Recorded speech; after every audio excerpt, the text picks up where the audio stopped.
and now I'm kind of given this, what say you smart people? What do you think we should be coming out of this with?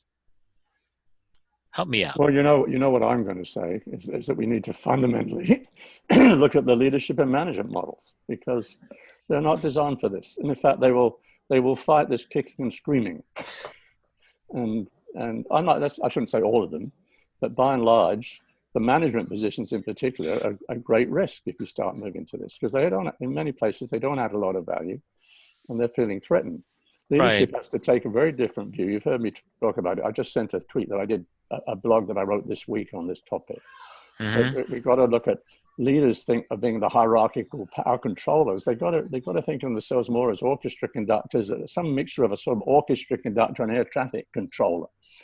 Because the people actually know what they're doing and what needs to be done, and you need to trust them to do it, but you need to have the right, we're talking about metrics, but the metrics aren't beans. The metrics are, what are the outcomes we're trying to achieve, and what are the things we need to look at to make sure we're on track towards those, and then let them go. Yeah, so what's the question or questions we might ask around that, John? Is it around trust, maybe? Yes, but also what going back to my comment of leadership being more a behavior, but also what exactly is the executive role, and what is the role of leadership, of formal leadership in this sort of world? Is there a role for managers? I would argue not much.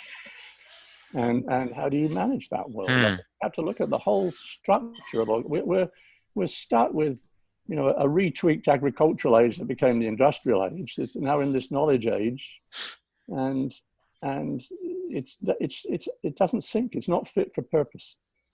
It seems that you're talking about.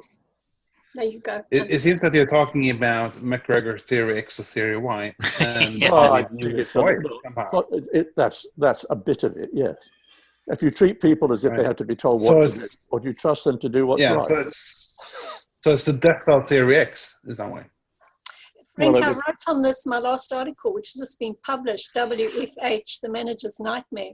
And it was based on a client saying to me within hours of the news of this, saying, how am I going to keep people productive? Get out of the way.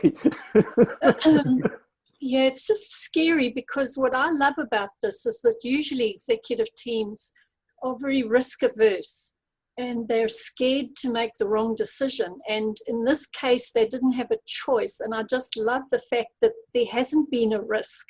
They've made a very difficult decision, but they've had no option. And I love those sorts of decisions, because you never have to apologize for them. So in the risk matrix of all of this, they've chosen the accept. So you can mitigate, avoid, transfer, or accept. So the risk has been accepted.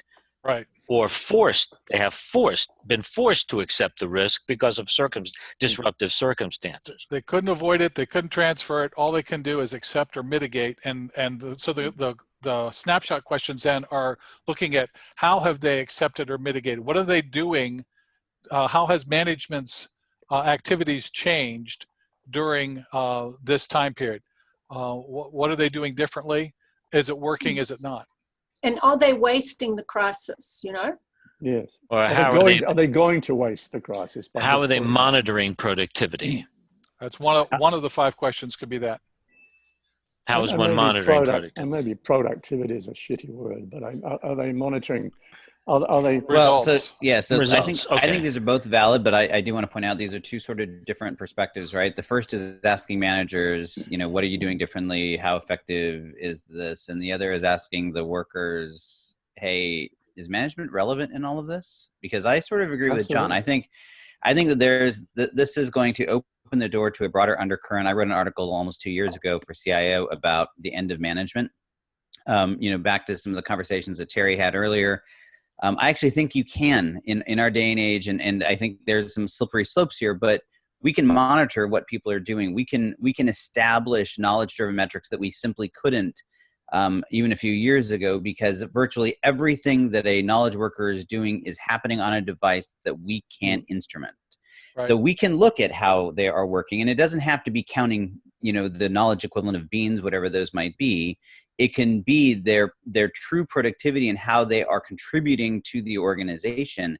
And as you start doing that, and as we start establishing objective-based goals and can instrument against them, then you do suddenly start wondering, and I can then apply AI to that, right? And build algorithms and models around it. You really do start questioning, well, why do I need managers, at least in the traditional construct? And I think that this is going to open up a door to that conversation. So that, you know, I think you can ask this question either way. And the question I wouldn't say that there is. I wouldn't say that the managers are dead in some way, but they have a different role. That it's about carrying the vision and objectives in some way. Somebody still has to hire and fire and promote and demote. Facilitate value creation. You Yes, know, I think there's that's a a good local word. company that's doing that. There's a local company that does electricity called Vector. And they're changing the name. So people are not called manager anymore. And it's not just a symbolic thing. They are expected to facilitate and coach. That is their role. And get out of the way so that the digital ninjas can do their jobs. Yeah, when I became a manager, when I 30, God knows how long ago, I had a meeting with my SEs. I was an SE manager. I said, you know, I want to make sure you understand the outcomes I want to achieve here and what I expect from you in doing that. And then I want you to let me know what resources you need to do that. And I'll make sure you have, and then I'm going to get out of the way. And you know, I'll be monitoring the outcomes, but I'm not going to monitor how many steps you took. I'm going to monitor whether we're getting to the destination. You know. Yeah, and I used to tell along the lines of that, John. I used to tell the folks that I worked for. I said my management style is the 3 Ds: decide, delegate, disappear. And I use disappear in a facetious term, like I'll get out of your way. I'll decide, or we'll decide. You know, you give me the input, and then a decision we make. Somebody has to make a decision. If I have input from 12 people, somebody has to make a decision. Then I delegate. Who's doing what? And in some ways, although I got the highest satisfaction ratings, I thought I was a lazy manager because I didn't do anything. I used to tell my folks that if I'm doing your job, I'm not doing my job. My job is to make sure you're doing your job and get out of the way so you can do your job.